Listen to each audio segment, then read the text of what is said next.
The South China Sea is center stage for Asia's intensifying maritime competition. China is incrementally but inexorably moving to assert its claim over the vast majority of that semi-enclosed body of water, which covers more than twice the area of Alaska. Back in 2010, when Chinese heavy-handedness was resonating throughout the region, Beijing hinted that the South China Sea was now a core interest. Yet it is not just China and Taiwan that border on that marginal sea, but also 6 Southeast Asian states harboring their own legitimate concerns about sovereignty and security.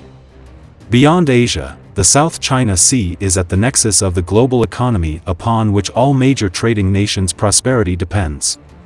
About 90% of global commercial trade is seaborne, and more than a third of all that trade crosses the South China Sea. Yet the South China Sea is the epicenter of China's maritime buildup, and the same vicinity within the so-called First Island chain, where America's ability to project power in support of freedom of the seas is increasingly open to question. China's newfound capabilities and misplaced faith in its own precarious authoritarian system are the main sources of instability. As Orville Schell recently observed, China's new confidence in its wealth and power has been matched by an increasingly unyielding and aggressive posture abroad that has been on most vivid display in its maritime disputes in the South and East China Seas. Although China is not exclusively to blame for unilateral changes to the status quo, it is by far the most frequent and egregious flouter of regional norms and international law in this maritime commons. China is resorting to tailored coercion to alter facts on the ground and create new ground as well. It's mixing measured amounts of military and law enforcement pressure, backed by economic, information, legal, and psychological warfare. In the past 2 years, China has added 3,000 acres of new land to small and submerged features in the South China Sea. Although the other South China Sea claimants, the Philippines, Vietnam, Taiwan, Malaysia and Brunei, have sought to buttress their sovereignty claims over the decades, their efforts are dwarfed by the scale and pace of China's activity. As Andrew S. Erickson and Kevin Bond noted in this publication, China has managed to create more than 17 times more land in 20 months than all of the other claimants combined over the past 40 years, accounting for 95% of all artificial land in the Spratlys. In the hasty excavation process, China's behemoth dredging machines have inflicted considerable damage to the fragile marine ecosystem. Sadly, the purpose of this artificial island and military base construction binge is to help substantiate a flimsy legal claim to a 9-line area covering most of the South China Sea. Beijing undoubtedly wants to fortify its position before next year, when an international tribunal is set to rule in on a case brought by the Philippines regarding the questionable legal basis underpinning China's claims. Through incremental, salami-slicing moves, China is carving out a sphere of maritime influence that evokes anxiety from neighboring countries and sows doubt about the ability of the United States to serve as an honest broker and effective counterweight. A new 3,000-meter runway on Fiery Cross Reef, for instance, provides a launching pad for any Chinese military aircraft some 740 miles away from the mainland. China has recently conducted large-scale naval exercises involving some 100 ships and the firing of 100 missiles in the South China Sea, as well as similar drills in the East China Sea and Yellow Sea. The show of force is meant to intimidate neighboring states with far less capable military and coast guard capabilities. Chiefly because of China's maritime pushiness, all of America's Asian allies are more concerned about the possibility of abandonment than they are of entrapment.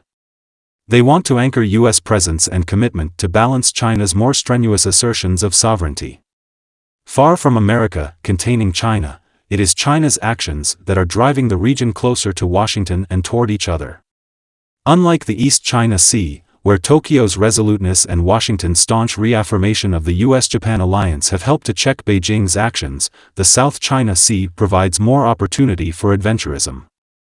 The only regional organization, the Association of Southeast Asian Nations, ASEAN, can provide useful political support and economic cooperation, but the fragility of its consensus is tested whenever confronted with security challenges. While the U.S. administration policy of rebalancing comprehensive power to the region makes eminent geostrategic sense, it suffers from half-hearted follow-through and a dearth of resources.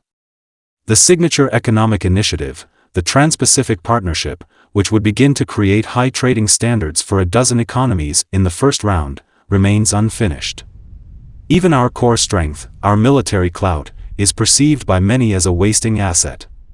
The refrain that soon 60% of our naval forces will be assigned to the region is undermined by the declining size of our overall fleet. Along with other elements of our armed forces, the steady erosion of our sea power, rather than any precise number of ships, amplifies the loudest message to the region about U.S. commitment and capacity. Some noteworthy Americans even attempt to trivialize the issue by proclaiming that America should not go to war over a bunch of rocks. Surely we can all agree on that. But at stake in the South China Sea is less rocks, reefs, and resources, and much more the future stability of the region and good order at sea. We can find intelligent ways to defend law and order, on the one hand, and cooperate from a position of strength, on the other. We can compensate for a diminished fleet size through persistent presence and active security engagement. Not a day should go by when our forces are not deployed to the South China Sea. For the longer term, we need to work closely with allies and partners on ways to counter coercion in China's growing anti-access and area denial capabilities. To do this, we will need to find innovative ways to use existing technologies, while selectively leveraging emerging technologies and creating fresh concepts of operation. All of these military moves will in turn need to be integrated within a larger economic and political strategy. But China will not be impressed by words so much as deeds. As Beijing continues to militarize the South China Sea, our allies and partners want to know that America's policy rests on a foundation of strength. Fortunately, Congress is helping the administration with a new, 5-year, $425 million initiative to put some resources behind partner capacity building for South China Sea states. This is one step in the right direction of helping others help themselves to patrol their waters and airspace, thereby deterring adventurism. Sharing information to create maritime domain awareness and greater transparency is the essential first priority in bolstering the region's capacity to stand up to coercion. The United States has also been too timid at times to ensure that unilateral changes to the status quo through force or coercion are met with costs. This was the case when the United States stood aside when China displaced the Philippines from Scarborough Reef. Likewise, in July of this year, at the height of China's reclamation activity, we flew P-8 maritime patrol aircraft farther than 12 nautical miles away from the artificial islands, which under international law are allowed no more than 500 meters safety zone. To call out Chinese assertiveness that undermines regional stability is not to demonize China, but to underscore the principles on which we rely to create the existing order. China has benefited enormously from these rules, and we should continue to cooperate with China when our interests converge. But when our interests diverge, as they do a good deal on maritime and cybersecurity issues, then we need to stand tall and work closely with allies and partners throughout the region. Accommodating a rising China should not include accommodating attempts to upset regional order through bullying.